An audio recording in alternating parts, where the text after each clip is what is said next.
It's a wedding. We're having a wedding.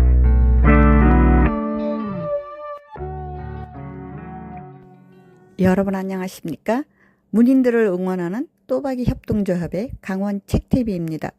오늘은 색다른 글을 소개하려고 합니다. 공지천 떡방앗간의 풍경, 35년간 떡 빚던 손으로 글을 지은 강동구 수필가님의 생애 첫 작품집을 소개해 드리겠습니다.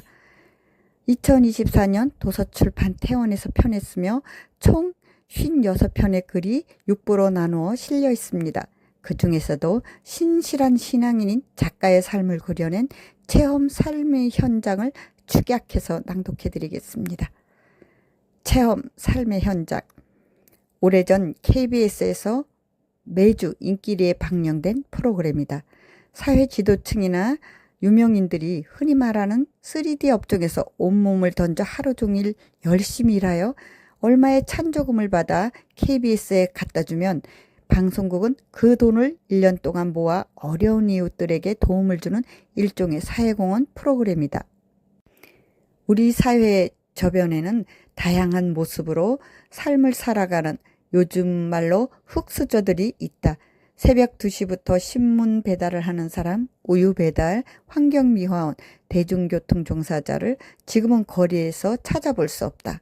딸랑딸랑 종을 치며 두부와 콩나물, 채소 등을 파는 사람, 뚫어 막힌 굴뚝을 청소하라며 징을 치며 목소리를 높이는 사람, 변소 퍼요 하며 화장실을 풀라고 구성진 목소리로 새벽의 장막을 흔드는 사람 등 모두가 새벽을 깨우는 우리 사회의 흙수저들이다.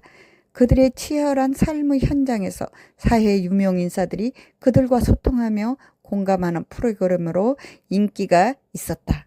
나는 떡방앗간 주인이다.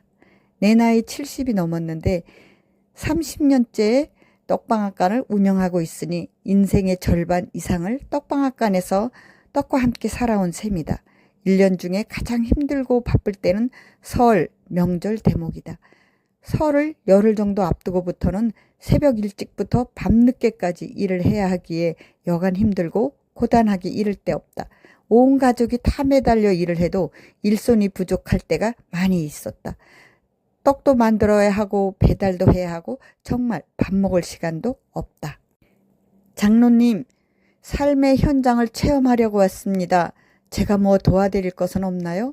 목소리의 주인은 뜻밖에도 내가 다니는 교회의 담임 목사님이다. 성도들의 삶을 체험하고 싶기도 하고 조금이라도 도움을 주고 싶은 마음에 방앗간에 오신 것 같다. 순간 놀라기도 하였지만 마침 급하게 떡 배달을 해야 할 곳이 있어서 무례를 무릅쓰고 목사님께 떡 배달을 부탁드렸다. 목사님은 신속 정확하게 임무를 완수하시고 돌아오셨다. 한 번도 해보신 적이 없는 일을 해내신 목사님이 의외여서 고맙기도 하고 민망하기도 하였지만 급한 배달이 또 있어서 몇 번을 부탁드렸다. 가뭄에 단비처럼 일손이 필요할 때 느닷없이 나타나셔서 도와주시니 얼마나 감사한지 모르겠다. 목사님은 온화한 인품에 겸손히 몸에 밴 전형적인 성직자시다.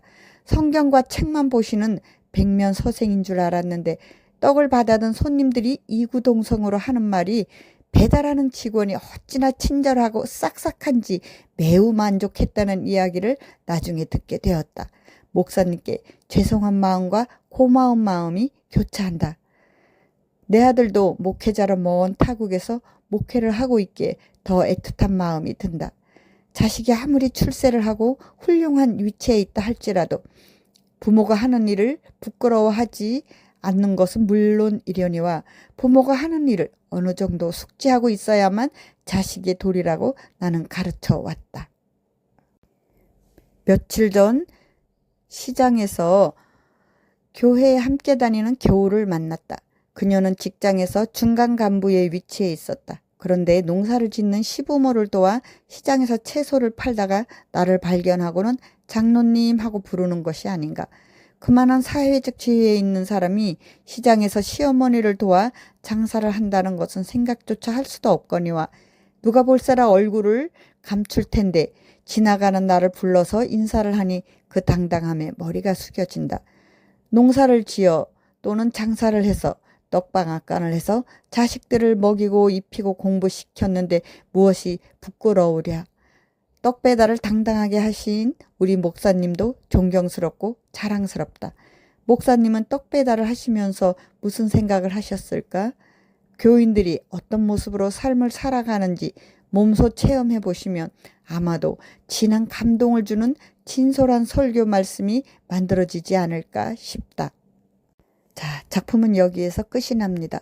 평생을 방앗간에서 고된 일을 하면서 자식들을 훌륭하게 키워내신 강동구 수필가와 또 몸소 성도들의 삶의 현장을 체험하시려고 나타나신 담임 목사님의 소중한 이야기, 살아있는 감동을 줍니다. 강동구 선생님은 2018년 한국문인으로 등단했으며 강원 기독문인회, 강원수필문학회, 춘천문인협회에서 활동하고 있습니다. 앞으로 더욱 생생한 감동을 녹여낸 작품을 쓰시기를 기대하면서 방송을 마치겠습니다. 채권하는 사회, 강원 문인들을 응원하는 책TV였습니다. 들어주신 여러분 감사합니다.